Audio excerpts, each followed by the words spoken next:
y atacaron a las mujeres humanas, produciendo gigantes de casi 4 metros de estatura, llamados los Nefilim. Esto se encuentra en Génesis 6, del 1 al 4.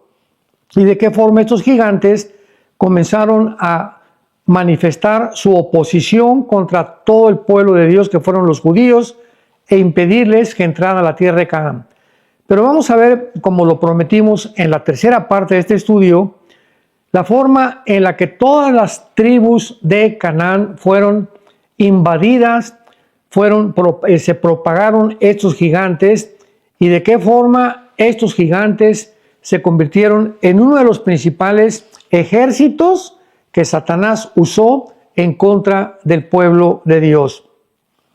El hecho que estos gigantes hayan tenido un tamaño anormal, como lo vimos en el estudio pasado, de 4 o 5 metros de estatura, con 12 dedos en las manos y 12 dedos en los pies, inmediatamente tenemos que comprender que se violó una ley genética, porque en Génesis 1, del 11 al 12, vemos claramente que desde antes de que Mendel descubriera las leyes de la herencia en 1860, y después el doctor Crick y el doctor Watson, 1954, descubrieran la molécula del ADN o del ácido desoxirribonucleico, que es el código que traemos en los billones de células, todos los seres humanos en nuestro cuerpo. Dios se adelanta y nos muestra con muchísima anticipación que las leyes de la genética Él las estableció en las Sagradas Escrituras, y que no podemos mezclar una semilla de uva con una de naranja con una de la papaya, un perro con un gato, un caballo con una burra, un zorro con una liebre, etcétera, etcétera.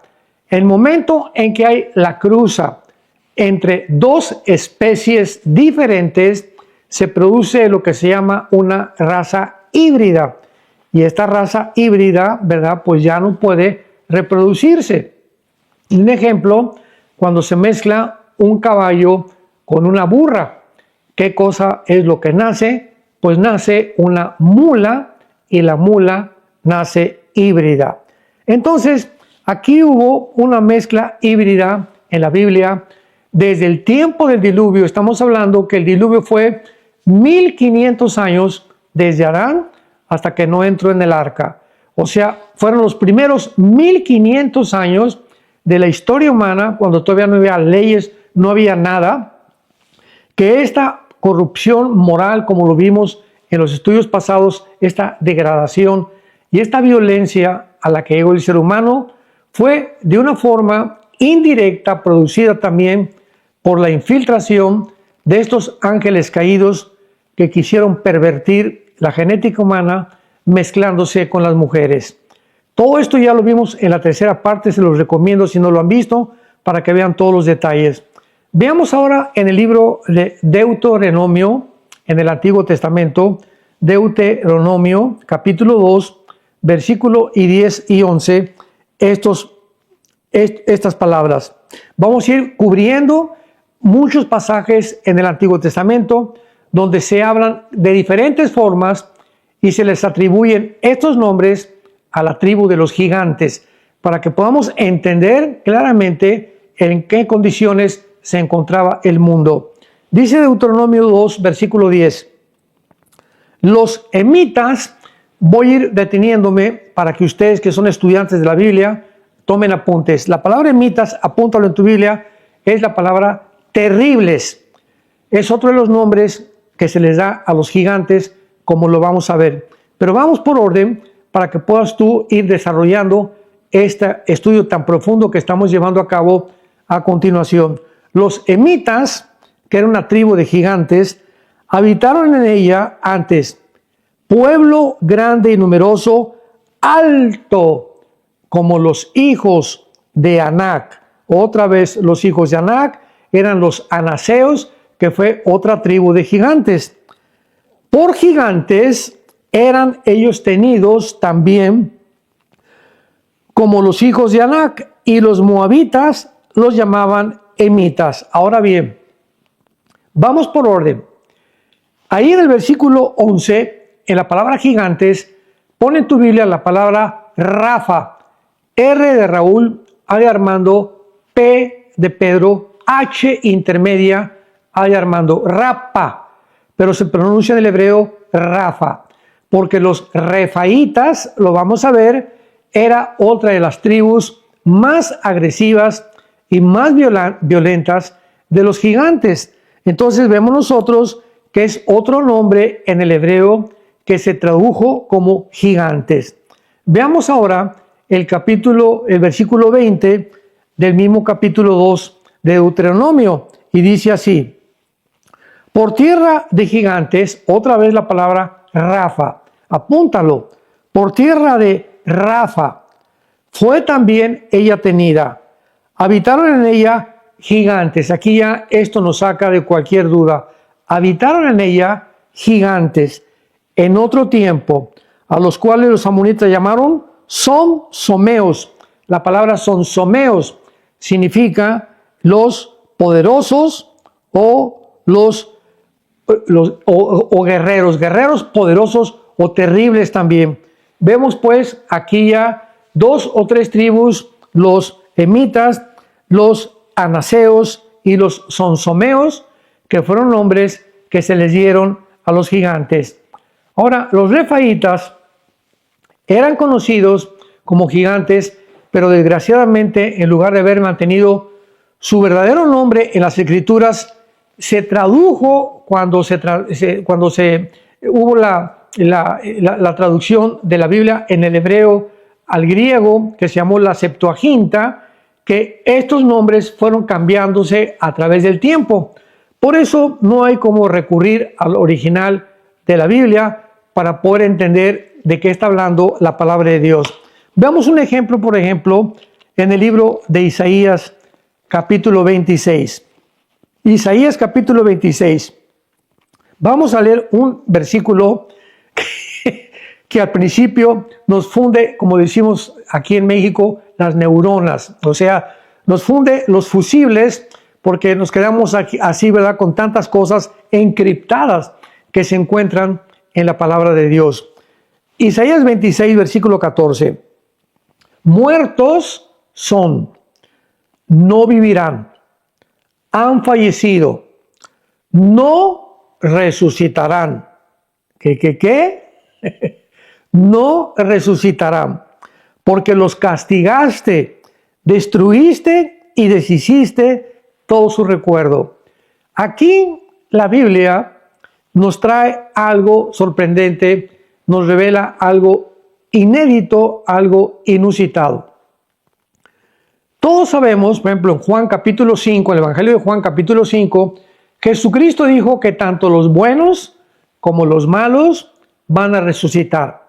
Pero aquí encontramos en este pasaje de Isaías que hay entidades que no van a resucitar.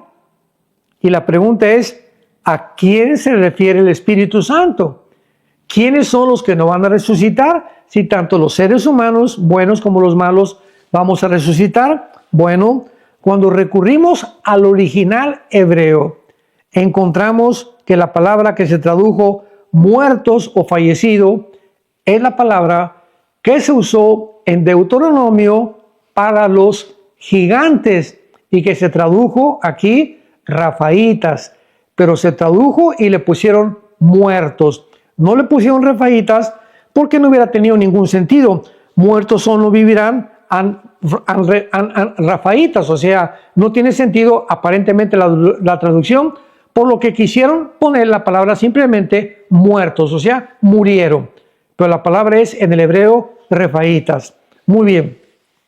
Ahora vemos claramente que todas estas naciones de gigantes provenían de la unión, hemos visto ya en la segunda y tercera parte de esta serie, de la mezcla de los ángeles caídos con las mujeres humanas después del diluvio. Y uno de ellos, pues es muy famoso y es una historia que casi todo el mundo conoce, la historia del rey David, enfrentándose al gigante Goliat. Aquí tenemos a Goliat, uno de los descendientes precisamente desde el diluvio de los gigantes que comenzaron a habitar la tierra y que comenzaron a tratar de, dizque, instruir a los seres humanos, porque eran ángeles caídos en cuerpos completamente monstruosos. No podían tener cuerpos humanos porque eran una mezcla tanto de ángeles caídos como seres humanos, que era imposible que pudiera ser una raza completamente natural. Aquí estaba violándose la ley genética de Dios. Dice 1 Samuel, capítulo 17, acerca de este famoso gigante Goliat. Veamos algunas características de Goliat. Versículo 4 al 6. Salió entonces del campamento de los filisteos. Los filisteos es la tierra actualmente, o la zona geográfica, o el territorio que ocupa el grupo terrorista Hamas. Hemos estado oyendo en los últimos años del grupo terrorista Hamas, que están ahorita en Gaza y que entraron el 7 de octubre a matar a 1,200 judíos en los kibbutz, y que ahora Israel entró a perseguirlos y que había una destrucción tremenda en Gaza, y ahorita es un problema internacional, que ahora los pobres, los gazaitas o los verdaderos palestinos de esta zona de Gaza, que está junto al mar Mediterráneo, no tienen hambre, no tienen comida, perdón, no tienen agua, simplemente porque, pues, por culpa de los terroristas. Así que si hacemos las conexiones, los filisteos ocuparon antes que jamás la zona de Gaza, que es la zona que está ahorita en disputa por las Naciones Unidas, para que pueda venir la famosa paz y para que pueda ser administrada por tecnócratas. Y es la mesa que vamos a hablar otra vez de esta cosa que está ahorita en la situación política del presidente Trump y otras naciones árabes que quieren controlar esta zona, este territorio de Hamas. Y entonces dice la Biblia, salió entonces de los filisteos o de Gaza un paladín, o sea, un guerrero, el cual se llamaba Goliat, de Gat, y tenía de altura 6 codos y 1 palmo. Esto es aproximadamente 3 a 3,5 metros de estatura.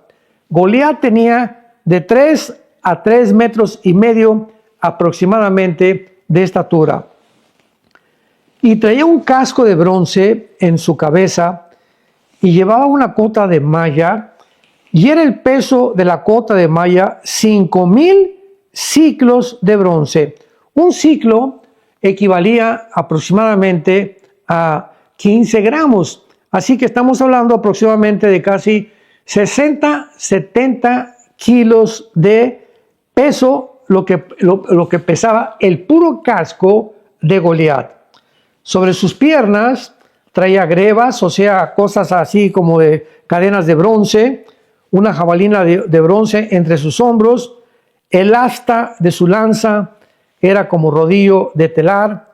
Tenía el hierro de su lanza 600 ciclos de hierro, que son aproximadamente 10 kilos, e iba su escudero delante de él.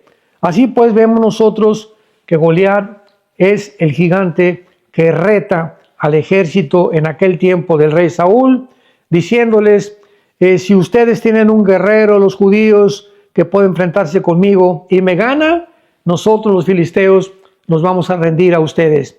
Pero si yo venzo a ese guerrero, entonces ustedes van a ser nuestros esclavos. Y vemos que después de que Goliat lanza este reto, ninguno de los soldados de Saúl se atrevió. Saúl estaba temblando de miedo cuando David, que tenía como 16 años de edad en esa época, no más de 18 años, oyó desde lejos lo que Goliat estaba diciendo.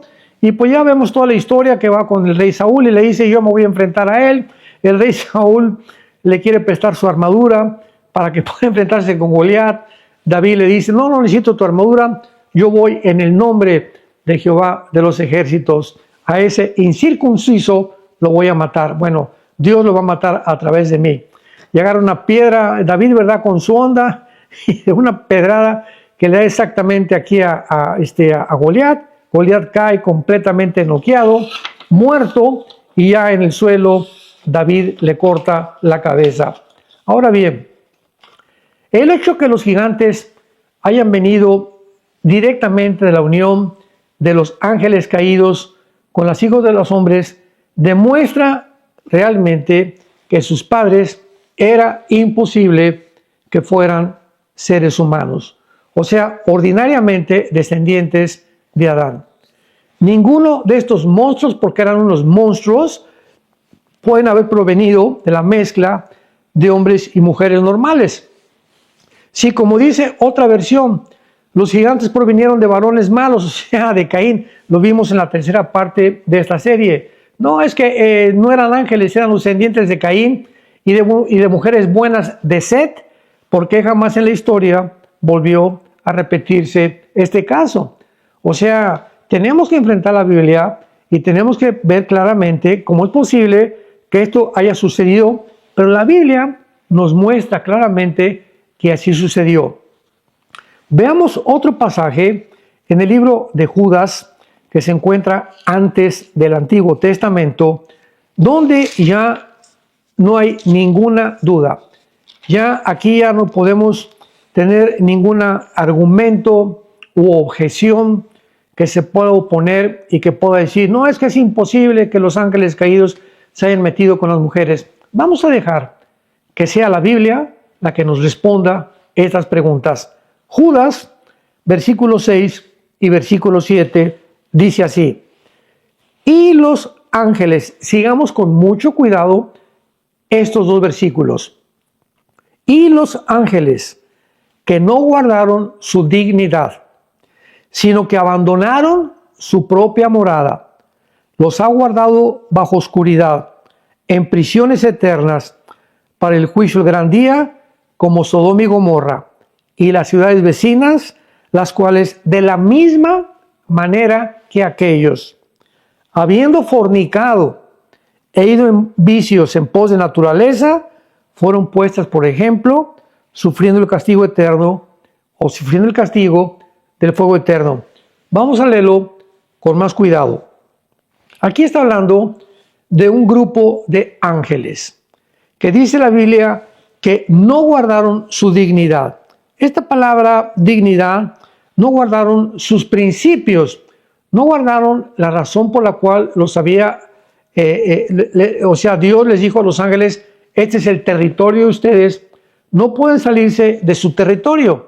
Bueno, pues este grupo de ángeles no es el mismo grupo de ángeles que originalmente en Ezequiel 28, Isaías 14, se rebeló contra Dios. Esa es la primera caída de los ángeles, cuando Lucifer arrastra a la tercera parte de los ángeles y los lanza contra el mundo. Aquí es otra rebelión, porque en aquellos tiempos el ser humano no existía. Sabemos que los ángeles fueron creados antes que el ser humano. Así que esto sucedió cuando ya el ser humano estaba en la tierra. Los ángeles que no guardaron su dignidad, sino que abandonaron su propia morada, el territorio, el lugar que Dios les dio, lo dejaron, rompieron la frontera, rompieron la cerca o lo que Dios les haya puesto y se salieron del lugar que les había Dios adjudicado para que no se salieran. Estos ángeles los ha guardado bajo oscuridad, en prisiones eternas para el juicio del gran día. O sea, aquí hay un grupo de ángeles que no son los de la primera rebelión. Es muy importante esto, original, que tuvo Lucifer cuando se rebeló contra Dios, repito, y arrastró a la tercera parte de los ángeles. Aquí ya son ángeles que están cuando los seres humanos habitaron en la tierra.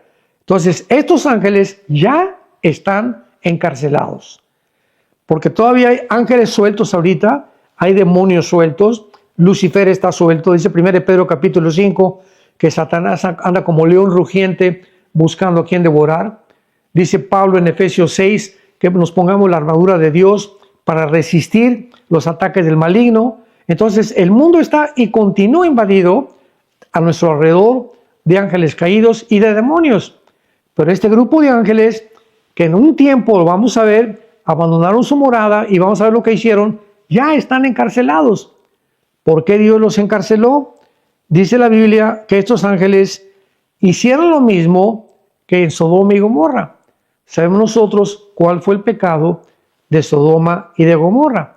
Génesis capítulo 17. Fue el pecado, ¿verdad?, que desde el más pequeño hasta el más joven, hasta el más adulto, habían caído en la homosexualidad. Entonces, los ángeles caídos, igual a los habitantes de Sodoma y Gomorra y las ciudades vecinas, las cuales de la misma manera que aquellos. ¿Quiénes son aquellos? Son los ángeles del versículo 6. Veamos el contexto claramente. Lo mismo que los ángeles fueron y fornicaron, aquí ya no hay ninguna duda, ya no hay vuelta de hoja. La palabra fornicareo es porneu, de donde viene la palabra pornografía.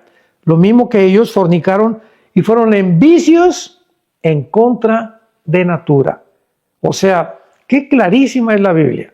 Si teníamos dudas al respecto, aquí el Espíritu Santo nos está mostrando palabra por palabra que exactamente como los sodomitas, estos ángeles caídos en Génesis capítulo 6, pecaron en contra de su propia naturaleza, mezclándose con mujeres humanas y fueron puestos, por ejemplo, sufriendo el castigo del fuego eterno. Muy bien, entonces es muy importante que nosotros podamos con detalles estar viendo estos pasajes para que podamos ver claramente el propósito detrás satánico de querer Satanás haber pervertido la genética humana. Uno de los principios que vimos en la parte número 3 de esta serie, o uno de los propósitos básicos satánicos, fue que cuando Satanás escuchó Génesis 3:15, que le dice Dios a Lucifer: pondré enemistad entre tu semilla, Satanás. Dios le está diciendo a Lucifer que él iba a tener una semilla. Lo vimos en la parte 3 de esta serie, que la palabra semilla, la palabra sera en el hebreo significa esperma. Vas a tener una descendencia, vas a tener un linaje. Y el linaje de la mujer, que sería Mesías, Jesucristo, te va a destruir en la cabeza y tú le herirás en el calcañar. O sea, tú vas a hacer tropezar a la semilla de la mujer, que es Jesucristo, pero el Mesías que vendrá a través de la mujer, que sería Eva en este caso, acabará destruyéndote completamente.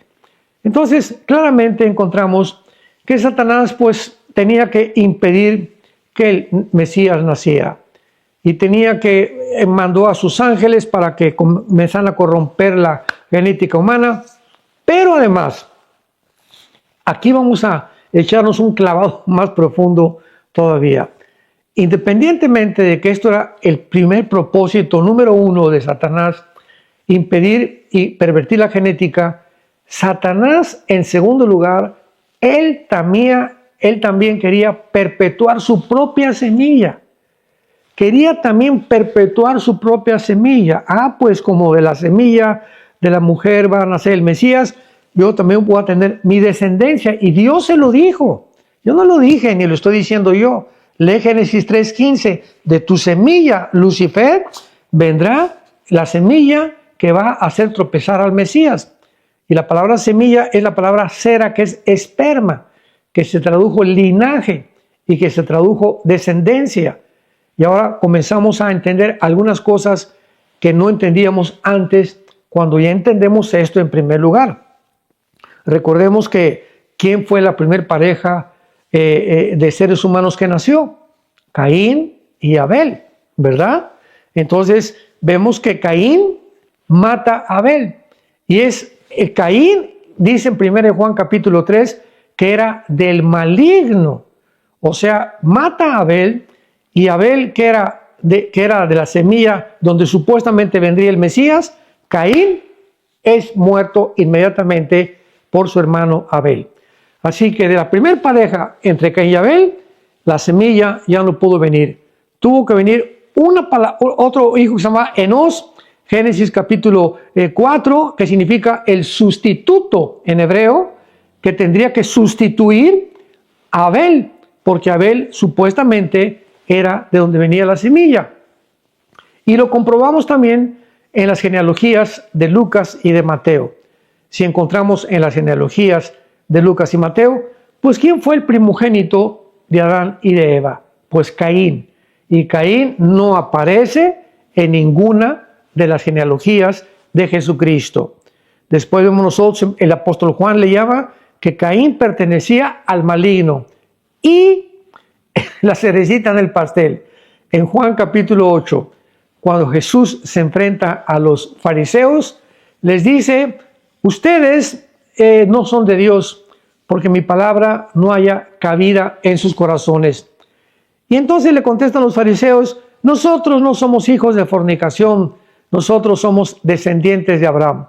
Y Cristo les dice, si fueran ustedes, yo sé que son descendientes de Abraham, porque Cristo no negó que genéticamente los fariseos descendían de Abraham, pero les dijo a continuación, pero ustedes los deseos de vuestro padre queréis hacer. Yo lo que veo a mi padre, eso hago. Ustedes lo que oyen de su padre, eso es lo que quieren hacer. O sea, 5 veces en Juan capítulo 8, Jesucristo les dice a los fariseos, ustedes tienen otro padre. Y un padre es un progenitor. Y finalmente en el versículo 44, Juan 8:44, Cristo concluye y les dice, ustedes son, ya para ninguna duda, hijos de vuestro padre el diablo son. Ustedes son hijos del diablo. Hijos del diablo. Y como tales, los deseos de su padre quieren hacer. Él fue homicida desde el principio, está refiriéndose a Caín. O sea, Caín ya estaba completamente controlado de Satanás. Y los deseos de vuestro padre queréis hacer. Porque él ha sido homicida y mentiroso desde el principio, porque cuando habla mentira, de suyo habla, porque él es mentiroso y padre de mentira. Entonces, ya podemos entender tantas cosas en la Biblia, de qué forma ha perpetuado Satanás a través del tiempo también una descendencia. Esta es otra cosa enigmática, en la forma como se ha llevado a cabo todas estas cosas. Esperamos con las próximas series tener un poco más de profundidad en esto, pero ya vemos que cuando nos echamos el clavado y profundizamos un poco más en la Biblia, descubrimos tantos tesoros y tantas cosas, como dice 1 Corintios capítulo 8, porque lo que sabemos no lo sabemos como lo deberíamos de saber. Hay veces que pues salimos del seminario, y ya doctorado en filosofía, doctorado en teología, etcétera, etcétera, y pues desgraciadamente hay muchos cristianos que creen que por haberse graduado del Instituto Bíblico o de un seminario teológico ya lo saben todo. Y mientras más pasa el tiempo nos damos cuenta que lo que sabíamos o muchas veces de las cosas que creíamos que estábamos bien, pasa el tiempo, analizamos más la Biblia, profundizamos más la Biblia, escudriñamos más la Biblia y descubrimos que hay muchas cosas que tenemos que cambiar porque tenemos que estar abiertos para que pueda el Espíritu Santo obrar con más libertad en nuestros corazones y no caigamos en el fariseísmo, en el dogmatismo, en el que porque yo no lo entiendo, lo voy a atacar o lo voy a criticar. Muy bien. Vemos también entonces, ¿verdad?, que otro propósito de Satanás al haber hecho esta mezcla y al haber producido gigantes era que realmente él no quería que entraran a la tierra prometida. Y recordamos en Números capítulo 13, ¿se acuerdan? Que Moisés le dice a un grupo de personas, entre ellos iba Caleb, iba Josué, vayan a la tierra prometida y asómense en la frontera, estaban en la frontera, y vean qué tipo de personas hay para que tengamos una idea de contra quién vamos a luchar. Entonces fue una expedición a la frontera de la tierra prometida con Caleb y con Josué, y se asomaron, ¿y a quién creen que encontraron? A los gigantes.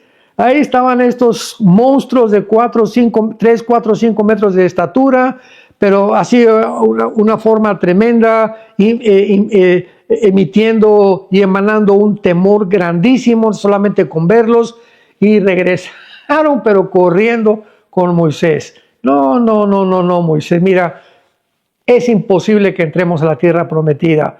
Hay gigantes, bueno, no te imaginas, son unos monstruos, imposible luchar contra ellos.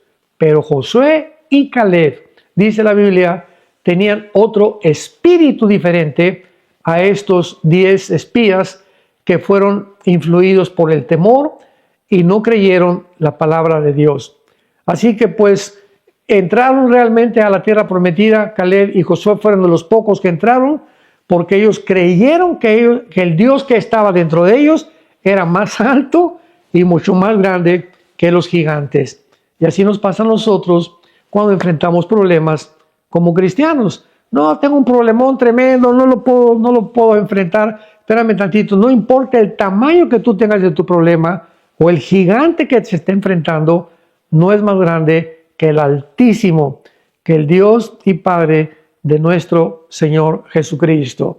Así que depende la visión y la percepción que tú tengas del futuro, lo que va a determinar hasta dónde Dios te va a permitir que entres y poseas la tierra. Así que esta fue otra de las cosas que Satanás quería impedir. Finalmente, pues ya vemos que Josué, en todo el libro de Josué, narra cuando muere Moisés, la lucha contra los gigantes, los hijos de Og, que fue uno de los más grandes reyes de los gigantes, que lo vamos a ver en los otros números de las series, en la quinta y en la sexta parte. Y así vemos nosotros cómo Josué avanza, pero Josué muere y viene el tiempo de los jueces, que fue el peor tiempo de todos los que han habido, y fue hasta David, hasta que David hace su aparición, cuando él es el que acaba con la raza de los gigantes, como lo vamos a ver más adelante. Así pues, vemos entonces que siendo vencido en su primer intento, recordemos siempre que Satanás vuelve a atacar una y otra vez, y la tercera y la cuarta vez. Esta derrota, ¿verdad?, no lo detuvo a él. Entraron a la tierra prometida y trataron de propagar la semilla en el pueblo de Dios para poder mezclarse con aquellos que podían corromper genéticamente al pueblo de Dios. Dios había prometido de no volver a exterminar toda carne en la tierra con agua, pero claramente, por lo cual Satanás lo aprovechó como una ventaja a su favor. O sea, cuando vino el diluvio, Génesis 6, capítulo 6, capítulo 7, capítulo 8, está el diluvio universal. Dios promete a Noé no volver a destruir con agua la tierra. Lucifer lo oye y entonces lo toma él a su favor. Pero entonces habría otra forma en la que Dios iba a actuar. Y esta es la razón por la cual vino el segundo ataque, porque volvió otra vez Satanás a corromper a los seres humanos, llenando toda la tierra de Canaán con más gigantes después del diluvio, como ya lo vimos en Deuteronomio capítulo 2 y Deuteronomio capítulo 3. Ahora bien, veamos rápidamente a Deuteronomio capítulo 7 y finalmente en esta serie número 5, esta es la serie número 5 de esta serie de los gigantes de Noé, el capítulo 7 de Deuteronomio, vamos a entender, amados santos de Dios, una pregunta que se han hecho por muchas generaciones: ¿cómo es posible que Dios haya mandado matar a los cananitas? Esto fue un genocidio. Y oímos ateos como Richard Dawkins: oye, el Dios de la Biblia es un monstruo, ¿cómo pudo haber hecho esto? Etcétera, etcétera. Vence a la Biblia y manda a matar a la gente, a los niños, a las mujeres. ¿Qué es esto? Este no puede ser un Dios de amor, no puede ser un Dios de bondad, no puede ser un Dios que pueda realmente dar su vida por nosotros. ¿Por qué piensa así este tipo de personas? El apóstol Pablo, en su primera carta a los Corintios, capítulo 2, lo explica. Porque el hombre natural, la persona que no tiene el Espíritu Santo, no entiende las cosas profundas de Dios. Sí, para nosotros, tú y yo que tenemos al Espíritu Santo, toda esta serie de los gigantes y la mezcla genética es difícil de asimilar y de poder entender. Imaginémonos a las personas que no tienen al Espíritu Santo. Así que si para nosotros todavía es muy difícil y nos enfrentamos con pasajes en la Biblia que necesitamos estudiar mucho más profundamente para poder comprenderlos, imaginémonos la gente que no tiene al Espíritu Santo. Entonces, ¿cuál fue la razón por la cual Dios mandó exterminar así completamente, primero con el diluvio y después, cuando entra Josué y Moisés a la tierra de Canaán, a todos los cananitas? La respuesta es simplemente muy sencilla, porque toda la tierra de Canaán estaba infectada genéticamente. O sea, la semilla de los gigantes, como lo vimos en la anterior parte, en la parte cuarta, estaba completamente propagada la semilla en todos los habitantes. Como el diluvio se corrompió, se volvió a corromper con los cananitas. Dios no podía que viniera una generación nueva en un territorio donde la gente traía en su sangre la semilla de Satanás. Así que esta fue la razón por la cual Dios tuvo que exterminar esta generación para que una generación nueva poblara la tierra. Veamos esto en Deuteronomio capítulo 7, versículo del 1 al 3. Cuando Jehová tu Dios te haya introducido en la tierra a la cual entras para tomarla, y haya echado delante de ti a muchas naciones, al Eteo, al Gergeseo, al Amorreo, al Cananeo, Fereseo, al Ebeo, al Jebuseo, 7 naciones mayores y más poderosas que tú, Jehová tu Dios las haya entregado delante de ti y las hayas derrotado, las destruirás de todo. No harás con ellas alianza, ni tendrás de ellas misericordia. Tampoco te vas a emparentar, o sea, no se vayan a mezclar tampoco con esas mujeres. ¿Por qué? Por la infección genética. Ahora lo entendemos. No se emparenten con ninguna mujer. No des a tu hija ni a tu hijo, ni tomes a su hija de tu hijo para tus hijos. O sea, cuídate que tus hijos se mezclen tampoco con hijas de ellas o hijos de ellos, ni tú tampoco con esas mujeres, porque desviará a tu hijo de en pos de mí y servirán a dioses ajenos, y el furor de Jehová se encenderá sobre vosotros y te destruirá muy pronto. Veamos ahora el capítulo 9 de Deuteronomio, versículo del 1 al 2. Oye Israel, hoy te voy a pasar al Jordán para entrar a desposeer naciones más numerosas y más poderosas que tú. O sea, los mando a un territorio de gigantes, ciudades grandes, amuralladas hasta el cielo. Escucha, un pueblo grande y alto, hijos de los anaseos. Ya vimos en Deuteronomio 2 que los anaseos eran una tribu de los más grandes gigantes, de los cuales tienes tu conocimiento y has oído decir, ¿quién se sostendrá delante de los hijos de Anac? O sea, Anac, de donde descendieron los anaseos, fue otra de las tribus más grandes de gigantes.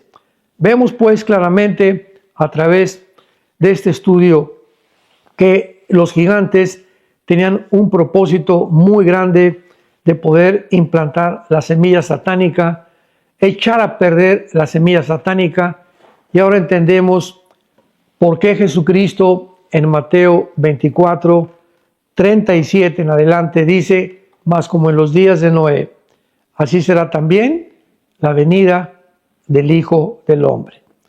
¿Qué quería Jesucristo decirnos al atribuirle a una generación las mismas características que iban a existir en la generación antes de que Él viniera, que tal vez es nuestra generación, que esas características en aquel tiempo, la genética del ser humano fue completamente violada, fue invadida y nos encontramos en el siglo XXI con el transhumanismo, el transgénero, la eugenesia, por ahí comenzó en el siglo XIX, principio del siglo XX, la eugenesia, el nazismo, las prácticas de cambiar la genética al hombre, hacerlo mujer, hacerlo en viceversa, etcétera, etcétera. Nos encontramos en un mundo donde hemos creído realmente que vamos a mejorar a través de la genética, la inteligencia artificial y la tecnología, la raza humana. Hemos llegado a creer que podemos improvisar algo mucho mejor que la creación original de Dios. En otras palabras, el ser humano se ha creído la mentira del huerto del Edén. serán como dioses. Y esta mentira se sigue propagando y se sigue aceptando en la mayor parte de las universidades en México, en Estados Unidos, en el mundo entero. Se sigue enseñando el famoso Foro Económico Mundial de Davos, Suiza, a políticos, diplomáticos, escritores, arqueólogos, paleontólogos, infectólogos, etcétera, etcétera. Se enseña que el ser humano va a crear una super raza de seres humanos. Este es el tiempo en que nos encontramos, como en los tiempos de Noé. Y es el momento en el que tenemos que ya entender la palabra de Dios, profundizar en la palabra de Dios y entender claramente por qué Jesucristo dijo: mirad que vuestros corazones no se carguen de glotonería y de los afanes de esta vida, y venga de repente sobre ustedes ese día, sino que oren para que sean tenidos por dignos de escapar de todas estas cosas que vendrán sobre la tierra. Te quiero preguntar, ¿estás tú preparando tu vida espiritual?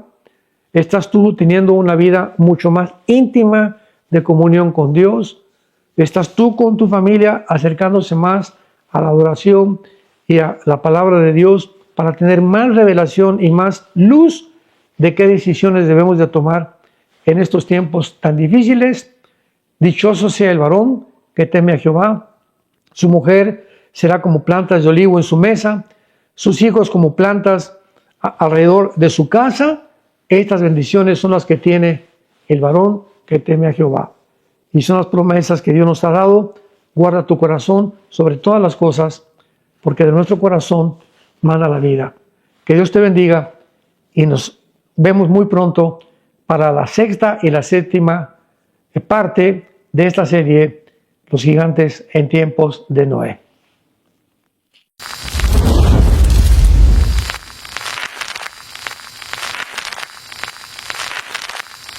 Hola, ¿qué tal? Me da mucho gusto saludarles y quisiera simplemente comunicarles que gracias a todos ustedes a través de todas las naciones del mundo que aman la palabra de Dios y que realmente están interesados en que nosotros como organización Vida Nueva para el Mundo y Armando Alducin Ministries continuemos predicando el Evangelio de la Gracia de Jesucristo y que podamos nosotros continuar haciéndolo gracias a sus donaciones. Este año cumplimos 46 años de ministerio, 46 años donde hemos predicado, hemos enseñado, hemos tenido seminarios y de diferentes formas de estudios bíblicos alrededor del mundo y hemos pensado y considerado de una forma fiel el Evangelio de la sana doctrina de Jesucristo. Nosotros, con todas estas donaciones, tenemos que sostener pastores, misioneros, obras, equipos de televisión y aún continuamos buscando la manera de poder elevar este ministerio. Hasta este momento quiero que ustedes estén enterados que no tenemos una sola propiedad como organización y así hemos trabajado durante 46 años porque le damos la importancia a la evangelización, a las misiones y también a los hombres de Dios para levantar más pastores.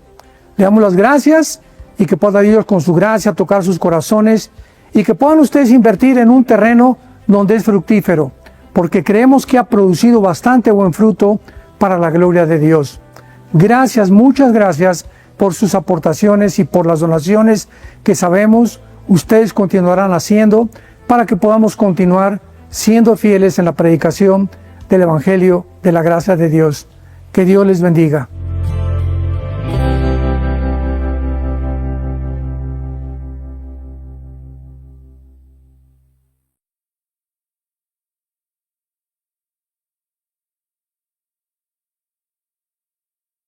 Queremos anunciarles nuestro próximo viaje a Israel. Será, apúntenlo, del 13 al 23 de abril. Del 13 al 23 de abril vamos a visitar el Jardín de la Tumba, el Mar de Galilea. En el río Jordán vamos a tener bautizos. Estaremos en Capernaum, Caná de Galilea, en Belén, el Monte de las Bienaventuranzas. Y tenemos una visita especial a la zona de los kibbutz, donde fue el ataque del 7 de octubre, que van a hacer una cosa muy especial con nosotros, porque no dejan entrar a nadie, para los que quieran visitar y que nos expliquen los sobrevivientes lo que sucedió. estaremos compartiendo también casi todas las noches en hoteles el mensaje de la palabra de Dios, y te dejamos aquí abajo toda la información ahorita en el spot para que aparten su lugar. Así que nos vemos, tal vez sea la última vez de nuestro viaje a Israel. Que Dios los bendiga.